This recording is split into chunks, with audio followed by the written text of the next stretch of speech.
The small village of Blackwood, located on the outskirts of a dense forest, was known for its eerie silence and ancient legends.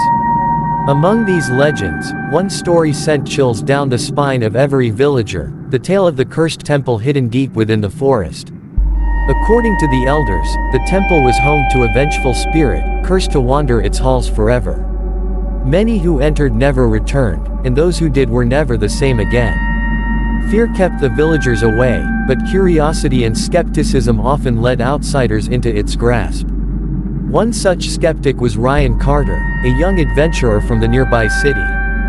Ryan loved exploring abandoned places and uncovering the truth behind myths. His best friend, Daniel Parker, was the complete opposite, cautious and always skeptical of Ryan's reckless adventures. When Ryan first heard about the cursed temple, he laughed it off. "Ryan, come on, Daniel. Ghosts, curses. It's just another spooky story to scare kids." "Daniel, Ryan, I've lived here my whole life. I've heard stories about people who went in and never came back. I'm telling you, something is wrong with that place." But Ryan was determined to prove the villagers wrong. One evening, just before sunset, Ryan decided to visit the temple. Daniel, after much hesitation, agreed to accompany him, hoping to keep his friend safe. "Daniel, fine, but we don't stay too long. If we hear anything strange, we leave. Got it?" Ryan, smirking, "Sure, scaredy cat." With backpacks containing flashlights, a first aid kit, and a camera, they set off toward the dense forest. As they walked deeper, the air grew colder, and the once familiar trail began to disappear under thick fog. The towering trees blocked most of the sunlight, casting eerie shadows on the ground. By the time they reached the temple, it was almost dark. The sight before them was terrifying. An ancient stone structure covered in vines, with strange symbols carved into the walls. A massive wooden door stood at the entrance, slightly open as if inviting them inside. Daniel hesitated. "Daniel, I have a bad feeling about this, Ryan." Ryan, grinning, "Come on, we've come this far. Let's take a quick look and leave." As they stepped inside, a gust of icy wind slammed the door shut behind them. The loud bang echoed through the empty halls. The air smelled of damp earth, decay, and something metallic, like old blood. The walls were lined with faded paintings depicting horrifying rituals. At the center of the room stood an altar with a broken statue of an unknown deity. The atmosphere was heavy, pressing down on their chests like an invisible force. Then, they heard it. A soft whisper. "Whisper. Leave, before it's too late." Daniel froze. Daniel, whispering, "Ryan, tell me you heard that." Ryan's face paled. For the first time, doubt crept into his mind. Then, a loud scream erupted from the shadows.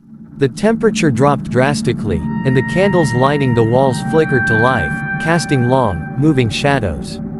From the darkness, a figure emerged, a tall, ghostly woman with hollow eyes and a twisted grin. Her skeletal fingers reached toward them, her voice deep and unnatural. "Spirit, why have you disturbed my temple?" Ryan and Daniel stumbled back, their breaths coming in short gasps. The spirit let out another piercing wail, making the entire temple tremble. Daniel grabbed Ryan's arm. Daniel, panicking, "We need to get out of here. Now." They turned toward the door, but it wouldn't budge. No matter how hard they pushed, it was sealed shut. The spirit let out a sinister laugh. "Spirit, you cannot escape me." The shadows on the walls moved unnaturally, creeping toward them like living entities. A forceful wind knocked Ryan to the ground, and suddenly, he felt something icy wrap around his ankle. Ryan, screaming, "Daniel, help me." Daniel grabbed Ryan's arm and pulled with all his strength. Just as the shadows almost consumed him, Ryan broke free, and they both ran deeper into the temple, hoping to find another exit. They ran down a long corridor, their footsteps echoing. Strange whispers surrounded them, and every time they turned a corner, it felt like the walls were closing in. Then, they stumbled into a massive hall, where they saw something that made their blood run cold. At the center of the hall, a giant stone tablet stood, covered in ancient writing. The symbols glowed faintly in the dark, and as Ryan read them aloud, the truth became clear. Ryan, translating, "Those who enter this temple must not speak, must not touch, must not disturb, for the spirit of the high priestess of shadows shall awaken, and claim their souls." Daniel turned to Ryan, his voice shaking. "Daniel, we disturbed the temple, Ryan. That's why she's after us." A loud shriek filled the air as the spirit materialized before them, her form becoming more monstrous. Her once human-like face distorted into something unnatural, long, sharp teeth, glowing red eyes, and blackened hands dripping with blood. Ryan suddenly remembered something his grandmother had once told him. Evil spirits fear the name of the divine. Reaching into his pocket, he found a small silver cross she had given him. Holding it tightly, he began reciting prayers. Ryan, shouting, "In the name of the divine, leave us alone." The spirit let out an agonizing scream. The walls of the temple cracked, and the wind howled like 1,000 tortured souls. The symbols on the tablet glowed brighter, and the spirit began to dissolve into black smoke. With one final scream, she vanished, leaving behind only silence. The heavy temple doors suddenly burst open, and a powerful gust of wind pushed them outside. Ryan and Daniel collapsed onto the ground, gasping for breath. The next morning, the villagers found them lying near the temple entrance, unconscious. When they woke up, they told the villagers everything. Some believed them, while others dismissed it as a hallucination. The village elder, Mr.